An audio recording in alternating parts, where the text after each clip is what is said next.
Hey everyone, this is the part where I tell you my story. Now you've heard Ashley's story, which is a phenomenal one. Mine is a bit different, as everybody's story is. So I started doing coaching and therapy actually with people when I was about 23 years old. I had just gotten a car accident and I got the call not long after from a friend of mine that I'd helped that actually wanted to start a Tony Robbins franchise. And at the time, I'm like, why would you do that? Just take the courses and do it yourself. Why you want to take somebody else's stuff? You do it. And she took my advice. And at one point in Montreal, or Longueuil, which is just beside Montreal, she called me and she says, my boss would like to meet you. And at the time, I just got a car accident. I'd just been paralyzed for like a week where you can't move or anything like that. And I said, wait, great, that's perfect. What do I need to do? She says, just come to Montreal and I'll present you and then you just do what you do. And so I did what I did. He was impressed. He hired me on the spot. I still remember limping because I just learned how to walk again. And so I started from that point on. I'd always wanted to do not just public speaking, but helping others. I remember when I was a kid, I'd started earlier on at about 10 years old to work at newspaper trail so I could buy books. And I would buy and buy and buy and buy and buy. Actually, when I, funny enough, when I got my first apartment, I had forgotten that you need to buy food, right? So I'd got my paycheck, I went to the store, and there's all these books on multiple personality and psychology of positive, Dr. Murphy, all those things. And I spent like $660 on books. And I get to my house and there's nothing to eat. And so what do, right? You call your mom because you're surely not going to call your dad, right? And so my mom called and she says, you bought those damn books again, eh? I said, yeah, I'm so sorry. She says, okay, come, I'll lend you some money. So she gave me money, bought some food. At the time it was spaghetti and peanut butter, just so I didn't borrow that much. And then I would just read, constantly read, like positive stuff, biographies, anything that would set me to think positive.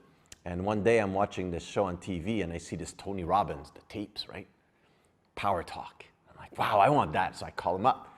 So a guy comes to my place, little small place, 1 bedroom or 2 small bedroom in like a type of basement. And I'm so thrilled. He came to my house, like dressed up in a suit and is like telling me the tapes. And I start listening and start listening positive. I'm listening to music all the time. And I really got into it. And later on, all the money that I'd make, I'd take courses across the US and Canada. Any money I'd make, I'd just take courses over and over and over. And so when I started working in Montreal, then I took NLP. I went to study with Richard Bandler, the one who co-founded or co-invented or developed, whatever you want to call it, NLP, Neuro-Linguistic Programming, which is what Tony Robbins was using to perfect his persuasion skills. Because NLP really is about persuasion or the art of excellence. And so I started going from there. And all of a sudden, I'm getting all these results, and people are like, wow, these results are crazy. I started getting on radio, and I'm a bit shy, so I don't like it because you're in a booth and you just talk, and it's not me, so I don't want it. And so, plus the fame was a bit weird for me, so I just wanted to do my job, and I should have learned more that fame is good and work from there. But at the time, my mentality was different. So at one point, I'm sitting down. And when you get 7 clients a day talking, at one point after 40 minutes, I wouldn't hear anything. I just start seeing stuff. So one day, this woman, she comes to see me and she says, well, I don't love my husband anymore. I don't know why. It's been like that for a while. So I heard you can help me find out. And I'm like, okay. So I listened to her for about 40 minutes. All of a sudden, I see this movie on top of her head. And I start watching the movie, and she's still talking, like in the background, in the movies, you hear the person, and you can't hear him really, you're watching the movie, right? And I said, listen, I'm so sorry. I said, listen, I have a question for you. Did you give birth at the hospital? She said, yes. I said, was your husband there? She said, yes. I said, was there about that many doctors and nurses? She said, yes. I said, well, there's something about that because I see, like, the baby, and then I hear something, and then the baby and the father and you turn dark. And all of a sudden she just goes like this. She's like, oh my God, in French. She remembered something really bad. So when she gave the baby to her husband, the guy said, ugh, that's the most disgusting thing I've ever seen. And I'm thinking, oh my God. And she just realized for 9 years why she fit, that was it, done. And then she asked me, how do you know that? I said, well, it's like watching a movie on top of your head, except there's no popcorn. I'll always remember. And she's like, we're getting out of the office, and then I go behind her because I'm still limping, right? You have to remember, I was paralyzed for a while, so I'm limping, and I don't want her to see. So she's like, are you a medium or something? I said, well, I don't know what's a medium. She says, well, you know, the future and stuff like that. I said, well, I don't know. She says, you know what your name means? I said, no. She says, Jean-Baptiste means he who brings the good news. I said, oh, that's nice. She said, well, you should look it up more. And she's happy, and I'm happy, and I'm like, okay, perfect, cool. And so I decided, you know what, this is cool. What if everybody could be able to do that? So I start going to see psychics, little psychics here and there, and I start looking at their eyes, listening to their language pattern. I'm starting to understand a little bit more how they're doing it, where they get that information, because I'm looking, okay, some of them always look top right, some of them look down, some of them it's the way I talk, some of them it's the way I move, and I keep asking questions over and over. So it took me about 10 years to figure all that. And anyways, over time, I start working at it, and one day, I hadn't talked to my dad in a long time, because I didn't talk to him that much when I was a kid. I was mostly afraid because he, you know, reprimanded me every time I didn't talk right way or whatever. And it was just his, his accent, like, made me freak out. And so I call him up, and I'm telling him, you know, I'm succeeding here and stuff like that, and, you know, I developed psychic abilities. Bad idea.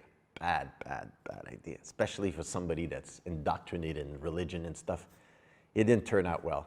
He starts telling me, you know, this is from the devil. Be careful, the devil will be you. And I'm here, and I'm sitting on the sofa, which I grabbed from the street because I didn't have any money when I got there. And I went so fast. And this is the only thing I have in my apartment is a mattress and that sofa, which I got downstairs on the street or whatever. And I'm sitting there, and it's like in those movies, like you get the focus on just on you, and you don't hear anything anymore except your dad saying it's evil and stuff like that. And I can still remember, I was so shocked.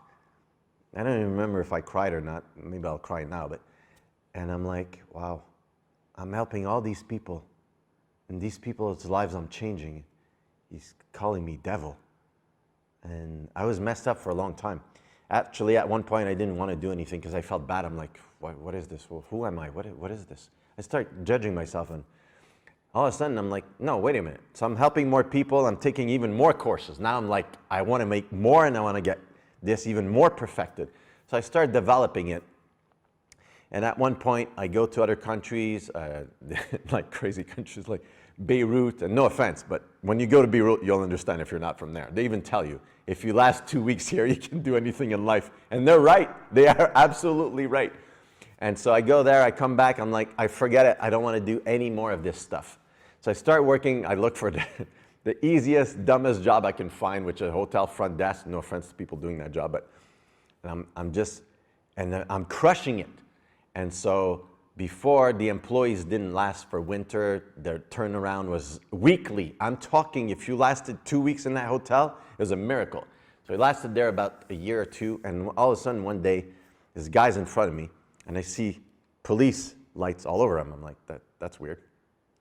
And so I say, well, can I have your credit card? Because we need a credit card, you can't stay. He says, well, no, I'll pay cash. I said, you can pay cash when you leave, but I need credit cards. So I take the credit card, swipe, says call bank. Give it back to him, don't say anything. And so I decided, you know what, I'm gonna call the bank. Something's off. The guy's acting a bit weird. So call the bank, they said, no problem, but let me call the client, call you right back. Calls the client's in Toronto, 4 hours away. Now I know this guy in front of me is not 4 hours away if you just talk to him. He says, get him back, call the cops. I said, well, I can't do that because it's private. And what I'm gonna do, I'm gonna set him up. So I put a light, I tell the guy next shift, I said, listen, I put a message light on his phone. Whenever he calls down, call the cops, because he stole the credit card. Call the cops, they call me, can you come in to identify him, blah, blah, blah. The guy comes out, I'm coming from home, go there, the guy's coming out, is handcuffed, and he says, yeah, he checked me in. Boom, done. End of story, right? Wrong. Go in, the police can't find no evidence. I'm like, while he's here, I'm telling you, there's something in the hotel, there's something here. I said, listen, let's go to his room. I'm sure there's something there. We're going to find it. Then you'll have what you need. He says, okay. We go up there. He's moving all over. I says, listen, stop moving. I need to concentrate, focus. I need to listen to the room. He says, what are you, a medium? And this time I know what a medium means, right? I said, well, in fact, yeah, I am actually. He says, oh, okay. So I listen. I said, there's something about the bed. It's around the bed somewhere. So we start flipping it. It doesn't work. Looks, rips it apart. The guy had SIN number, birth certificate, and the credit cards all stacked up. He says, that's it, we got him. Go downstairs, and then I really saw what impact. He called the guy's wife, and I wasn't expecting that. That hit me so hard, because I thought, oh my God, I just destroyed this guy's life. Well, he fucked it up himself, sorry for that. He messed it up himself, right? But at that point, I thought, wow, this is so powerful. You have to really be responsible. Yes, I'm Spider-Man, man. Okay? Be responsible, all right? So from that point on, I decided to use those abilities. Not long after, some guy insulted me. I said, I quit. I restarted my business, and from that point on, I told myself, you know what? No matter what you do, you're always going to come back to living your true essence, and it's time to truly live your own life. IYL, man, and that's what my story is about. I hope I inspired you. Again, be courageous, don't quit, go for it, because no matter what you do, your essence will always, I guarantee you, no matter what you do, it'll always bring you back to Yellow Brick Road for you to just say, you know what, this is what I'm going to do with my life, and it's time for me to live it. Like Ashley says, sometimes it tells me, you only have one life, you need to live it to the fullest, all right? Don't create something fun, something meaningful. I mean, create something more than awesome, all right? Create your true life. Thank you.